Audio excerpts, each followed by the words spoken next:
En fyrsti gestur minn Úlfur Eldjárn, tónlistarmaður. Velkominn Úlfur. Takk. Sko, þú ert ekki maður sem fastagestur á svona pólitískum vettvangi, þjóðmála vettvangi, en það vill hann til að þú skrifaðir bréf til þingmanna, þar sem þú varst að vekja athygli þeirra á því að úrræði fyrir skuldug fólk, þau sem hefur verið gripið til hér séu óviðunandi og þau gagnist fyrst og fremst hátekjufólki. Já, það nú kannski líka ástæðan fyrir því að ég komin hingað. Það ekki kannski beinlínis að einlægum áhuga fyrir því að vera í sjónvarp að tala stjórnmál, en mér fannst það bara svo sláandi að ég fékk að kynnast þessu aðeins af eigin raun og núna svona að díla við þetta kerfi sem hefur verið sett í gang til þess að greiða úr skuldavanda heimilina. Og ég var eiginlega bara svo sjokkeraður sko þegar ég fór að tala við banka minn, sem notabene fyrsti staður sem að þú ert sendur til þess að vinna úr þínum málum. Og eftir sko töluvert langan tíma, þetta svolítið langt ferli sko að komast inn í þetta, að þá fer bara að renna upp fyrir mér að það sem að bankarnir eru búin að útfæra fyrir skuldug heimili, sem gert innan ramma sem að sko félagsmálaráðuneytið, félagsmálaráðherra og starfshópur hans þessi mál hefur sett. Þá fyrir bara að renna upp fyrir mér að þetta eru úrræði sem að gagnast nánast engum nema sko hátekjufólki. Já. Og út af fyrir sig sko þá auðvitað náttúrulega sjálfsagt að greiða líka úr skuldavanda þeirra sem eru með háa tekjur en skulda langt umfram eignir. Já. En sko bara hreinlega sko starfsmaður í bankanum sem viðurkenndi fyrir mér sko að við í raun og veru getum ekki gert neitt fyrir neitt nema hátekjufólk. Það þeir sem hafa skuldsetti mest eða skuldsetti óhóflega sem að eiga bestu möguleikana á að... Nei, sko, þeir sem eru með sko tekjur, þeir sem eru með háar tekjur, eiga auðvitað að fá úrræði, það tekur á bæði styttri tíma og þar að auki sko eiga þeir aðgang á úrræðum í bönkunum sem eru mun aðgengilegri og þægilegri heldur en úrræði sko félagslega kerfisins. Þannig að prósessin eiginlega þannig að sko bankarnir bjóða þetta sem að sko ég held líka fólk eigi bara svo erfitt með að skilja þetta. Það sko ég til dæmis áttaði mig ekki á því hvað þessi úrræði eru rosalega slæm og tímafrek slæm og lítið skilvirk fyrir en ég fór að kynnast þessu eigin raun. Og úrræðin eru það er skuldbreyting sko, það sem að þú tekur breyti til dæmis erlendu eða verðtryggðu láni yfir í óverðtryggt íslenskt lán og flestum bönkum, þetta nokkurn veginn að sami öllum bönkum sko, en virkar einhvern veginn þannig að gengistryggðu láni þau geta lækkað alltaf 25%, þannig í mínu banka allavega, og hinn lánin 10%. Þetta hins vegar gengur þannig fyrir sig að í raun og veru hækkar skuldabyrðin sko verulega frá því sem hún var einhvern tíma þegar hlutinu voru eðlilegir. Og þar að auki eru sko já, eins og sko að þú fennir í banka og spyr hvort það mæli með þessu úrræði, þá mega ekki einu sinni segja sko það bara pólisía sko, við getum hvorki mælt með þessu nýja gegn þessu. Já. Og svo sértæk skuldaaðlögun. Sértæk skuldaaðlögun síðan svona meira alvöru úrræði, en þetta eins og ég segi, þessi skuldbreyting hentar fyrst og fremst fólki sem hefur efnaði að bæta á sig sko greiðslubyrði og svona svigrúm til að taka, þetta er raun og veru svona kannski bara ný áhætta.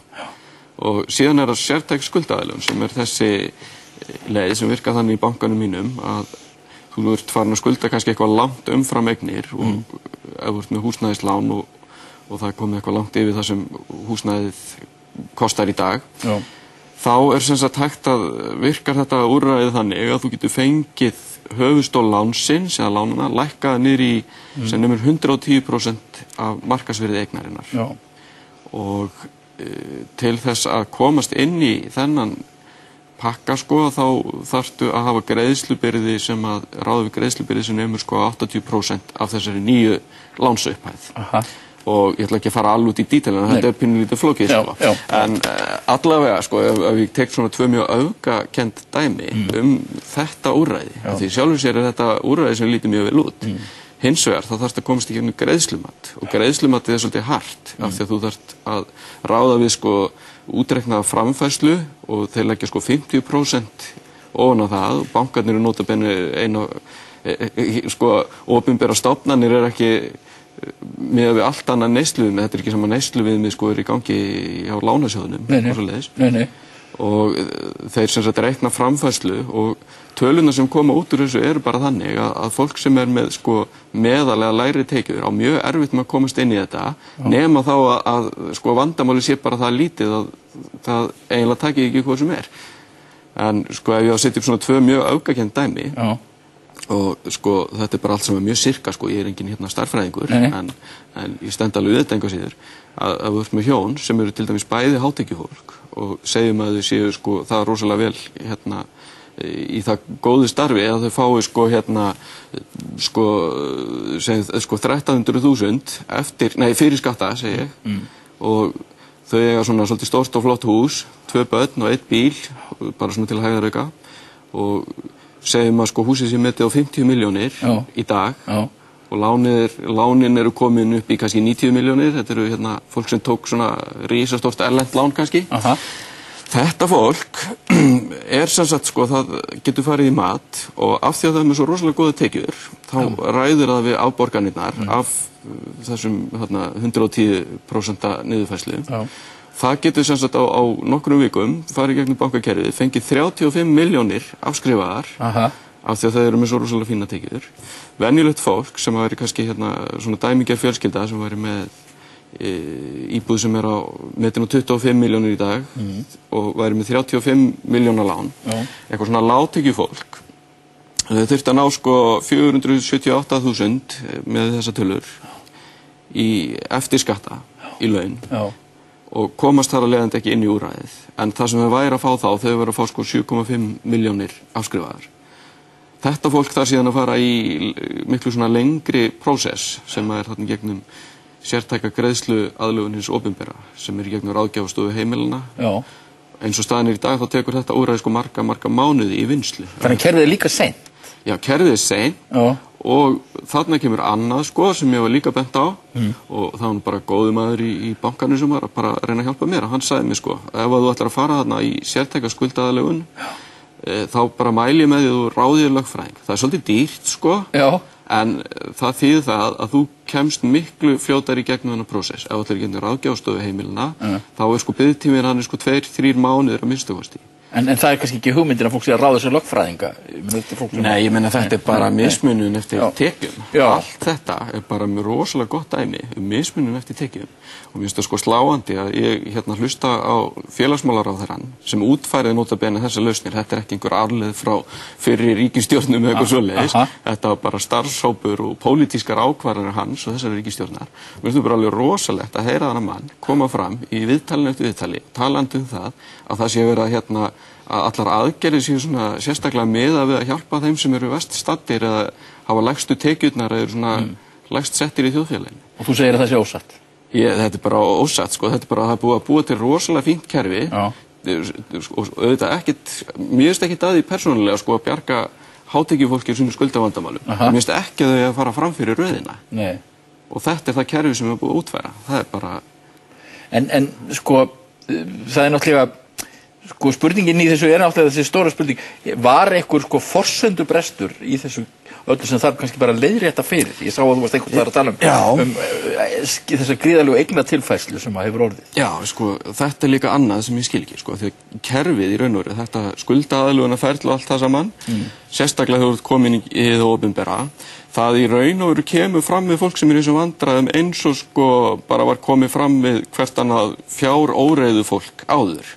Þarna erum við kannski að tala um fólk sem er búið að missa vinnuna, það er búið að með lán sem það hefur ekki hugmyndum að eftir að sko hækka nokkra milljónir bara svona overnight líka við. Og það sem ég finnst rosalega skrítið í þessu er það að það virðist ekki vera hægt að fá það upp úr stjórnmálamennum, sko hver þeirra afstaða er til þess að skuldavanda. Sko eru skuldirnar, er þessar stökkbreyttu skuldir, gerðist þetta, er þetta sök skuldaranna eða er þetta sök bankakerfisins og yfirvalda og hver ætlar að bera ábyrgðina á þessu, sko mér finnst ábyrgðin ennþá bara að vera allt og mikið hjá þeim sem skulda og ég meina ég er ekki að tala um það er að koma einhverju hefð hérna að skuldir séu bara afskrifaðar viljuvekk, en ég meina þetta er bara miklu stærra vandamál en það og þú veist, við erum búin að fara gegnum aðgerð eins og það að heilu bankakerfi bjargað og með svona mjög umdeilanlegum aðferðum. Já. Og farið í það að tryggja innistæður sko sparifjáreigenda upp í topp og svo framvegis, þannig að við erum ekki að tala um eitt svona sérstaklega eðlilega tíma. Nei. Og ég verður bara til í að fá það sko að því að ég heyri sko sömu stjórnmálamennina og sko segja í einni að ræðunni að skuldir heimilina séu tilkomnar út af glæpsamlegu bankakerfi og ömurlegum fyrir ríkisstjórnum. En sko, svo bara í næstu þingræðu þá eru það að tala um sko útfærsluna á þessum skuldaaðilum og þá bara verið að tala um fólk sko eins og það sé að vera að gera eitthvað stórkostlega greiða sko með að fara ekki bara beint og taka húsið að því. En ekki verið að reisa bankakerfið aftur á skuldum heimilanna? Jó, ég meina, er það ætlunin sko, er þá ekki hægt að fá það svolítið á hreint?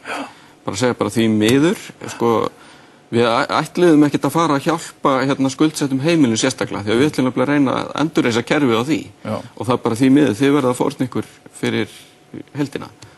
Úlfur, ég þakka þér fyrir að koma í þáttinn, þetta er mjög athugavert.